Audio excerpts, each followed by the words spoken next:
இரும்பு சத்து நிறைந்த கீரை குழம்பு எப்படி பண்ணலான்னு பார்க்கலாம். சோறு, இட்லி, தோசை எல்லாத்துக்குமே ஊற்றி சாப்பிட நல்லாயிருக்கும். அதுக்கு 75 கிராம் துவரம்பருப்பு எடுத்துக்கலாம். அதனால 2-3 தடவை தண்ணியில் கழுவிட்டு வந்துக்கலாம். பருப்பு வேக தேவையான அளவு தண்ணி ஊற்றிக்கலாம். ஒரு கை அளவு சின்ன வெங்காயம் போட்டுக்கலாம். ஒரு மீடியம் சைஸ் தக்காளி எடுத்து கட் பண்ணி உள்ளக்க சேர்த்துக்கலாம். மஞ்சள் தூள் சேர்த்துக்கலாம்.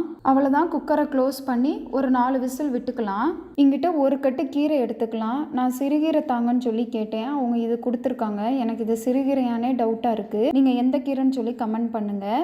இந்த மாதிரி அடித்தண்டை வெட்டிக்கலாம். இப்போ கை பார்க்க ஆரம்பிக்கலாம். கீரையில பூ இருந்துச்சு அப்படின்னா பூவை எடுத்துட்டு தண்டையும் இலையும் மட்டும் ஆஞ்சு வச்சுக்கோங்க. அதான் கீரை ஆஞ்சாச்சு. இதை நல்லா 3-4 தடவை தண்ணியில கழுவிக்கலாம். இப்போ 4 விசில் போகவும் பருப்பு எல்லாமே நமக்கு நல்லா வெந்து வந்துருச்சு. இதோட நம்ம கழுவி வச்சிருக்கிற கீரையை சேர்த்துக்கலாம். நீங்க துவரம் பருப்பு சேர்க்காம பாசைப்பருப்பு சேர்க்குறீங்க அப்படின்னா பாசைப்பருப்பு கூடயே இப்போ ஆட் பண்றது எல்லாத்தையும் நீங்க ஆட் பண்ணிக்கோங்க. பெருங்காயத்தூள் சேர்த்துக்கலாம். ஒரு 3/4 ஸ்பூன் சாம்பார் தூள் போட்டுக்கலாம். சாம்பார் பொடி போட்டு பாருங்க. கீரையோட டேஸ்ட் நல்லா தூக்கலா தெரியும். மிளகாய் தூள் போடுறத விட சாம்பார் தூள் போட்டோம்னா கொஞ்சமா உப்பு போட்டுக்கோங்க. கீரை உப்பு விட்டு வரும். 1 ஸ்பூன் ஜீரகம் போட்டுக்கோங்க.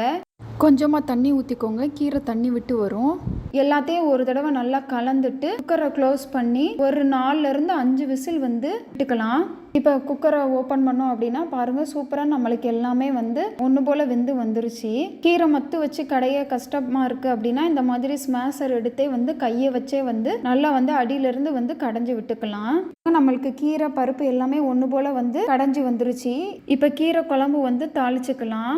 அதுக்கு வடைச்சட்டி எடுத்து வடைச்சட்டி காயவும் நல்லெண்ணெய் ஊற்றிக்கலாம். எண்ணெய் காயவும் கடுகு போட்டுக்கலாம். கடுகும் நல்லா பொரிஞ்சு வரவும் வட்டமாக கட் பண்ணி வச்சிருக்கிற சின்ன வெங்காயம் சேர்த்துக்கலாம். வெங்காயம் நல்லா கோல்டன் ப்ரௌனாக வர வதக்கணும். கோல்டன் ப்ரௌனாக வந்துருச்சு. இந்த ஸ்டேஜில் கருவேப்பிலை போட்டுக்கலாம். கருவேப்பிலையும் நம்மளுக்கு வதங்கவும் நம்ம இதோடையே குழம்ப சேர்த்துக்கோங்க.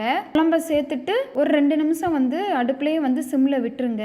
நம்மளுக்கு தண்ணி அளவு உப்பு எல்லாமே இந்த நேரத்தில் செக் பண்ணிக்கோங்க. கூட குறைய இருந்தால் ஊற்றிக்கலாம். அவ்வளோதாங்க. சூப்பரான கீரை குழம்பு ரெடி. நீங்க ஒரு தடவை இந்த மாதிரி சாம்பார் பொடி போட்டு கீரை குழம்பு வச்சு பாருங்க. அதுக்கடுத்து அடிக்கடி வைக்க ஆரம்பிச்சிருவீங்க. கீரை குழம்பு பிடிக்கலைனாலும் இந்த மாதிரி வச்சு சாப்பிட்டு பாருங்க. உங்களுக்கு கண்டிப்பா பிடிக்கும். சேனலை சப்ஸ்கிரைப் பண்ணுங்க. Okay, tata, by.